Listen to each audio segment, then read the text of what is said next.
The novelist P.J. O'Rourke once wrote, "There are a number of mechanical devices which increase sexual arousal, particularly among women. Chief of these is the Mercedes-Benz SL convertible." The SL began life as the car of mistresses and trophy wives. But you'd think that after 40 years, that soft feminine image would have faded away like all beauty queens, but it hasn't. SLs still radiate a coiffured, perfumed elegance, and real men don't eat quiche or drive Mercedes SLs. Or do they?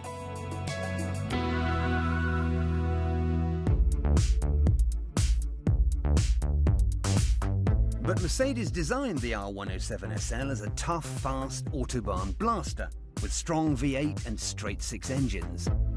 Power outputs got bigger and bigger, culminating in the 560 SL that could crack a very masculine 145.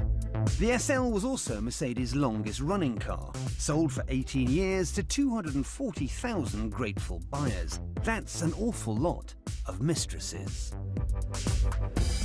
What all those macho blokes don't realise is that the SL has always been better than Money in the Bank. They've always depreciated at the speed of a rampaging glacier. This is a 1986 420 SL, and back in 1986 it cost £29,000. It has just been sold for 28 large. This is the car that just refuses to depreciate.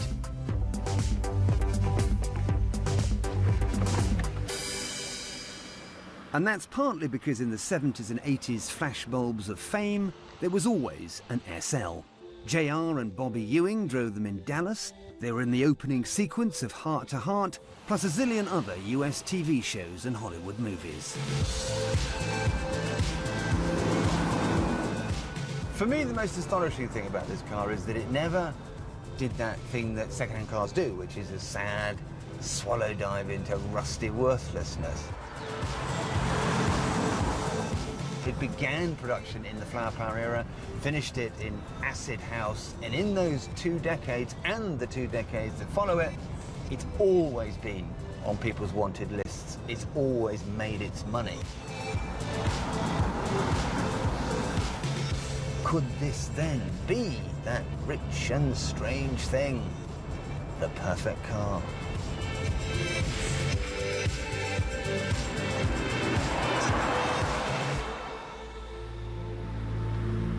And as well as being timeless, the SL was tough. This was one of the first Mercs to have a crumple zone and a passenger safety cell.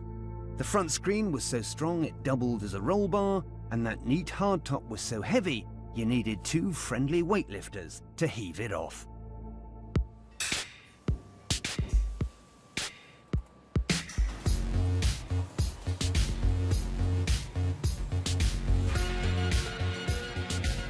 Even the interior was engineered like no other car.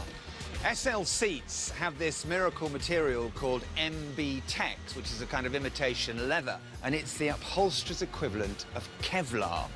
And the carpets, the weave is so tight and so dense that they literally wear away at the speed of paving stones. So this really is one of the best-built Mercedes of the post-war era. And they used to call it, in the factory, 1.5 tons worth of Der Panzerwagen. And as we know, the Germans know a thing or two about building tanks.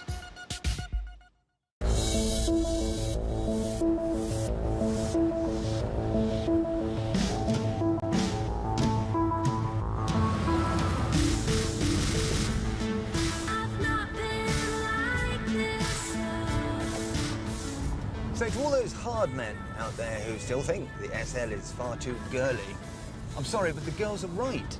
This is that rare thing, a common sense classic car that you don't have to suffer to drive. It's snug, it's reliable, it's fast, and it will make you money. What is feminine, soft, blousy, or daft about that? Nothing. This car makes sense from every perspective.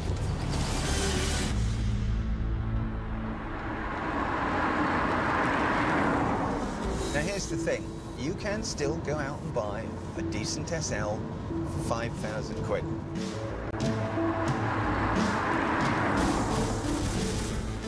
This is a 1981 380 SL. It's done 115,000 miles, but I am enjoying that SL magic. It still feels good, it still feels tight, it still pulls nicely. Here we go, kick down. Whoa! But here's the question, at 5,000 quid, why wouldn't you? In fact, I've just convinced myself I've got to go out and buy one of these cars now. It just feels so good. I've just got one thing to do here.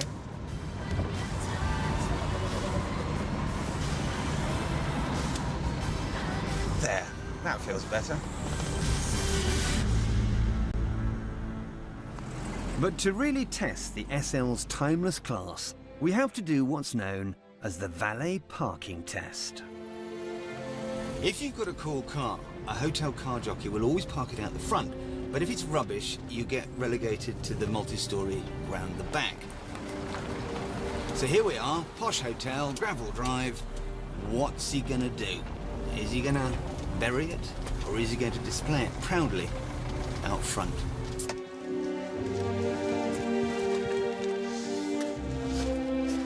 Thank you very much. Thank you.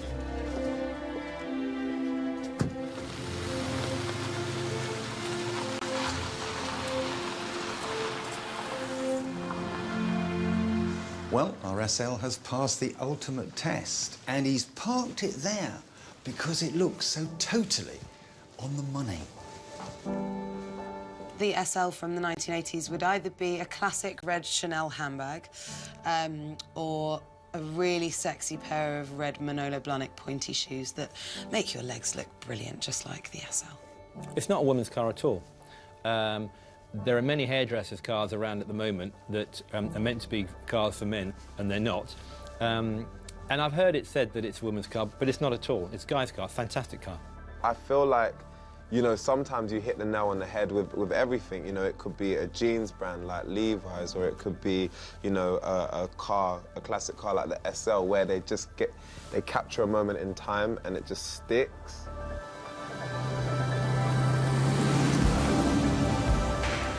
Let's face it, when it comes to all things visual and matters of style, women do these things so much better than we men. And all those trophy wives and mistresses back in the 70s, they made this car an instant classic because they knew it was a sexual message written on handmade paper. And women are also very, very good at spotting hard-wearing, timeless classics. The SL is the automotive equivalent of a pair of Louboutin stilettos or a Chanel handbag because it never, ever goes out of style. The world would be a much, much duller place without the Mercedes SL. And we blokes, well, we'd all be driving round in poo-brown Porsches.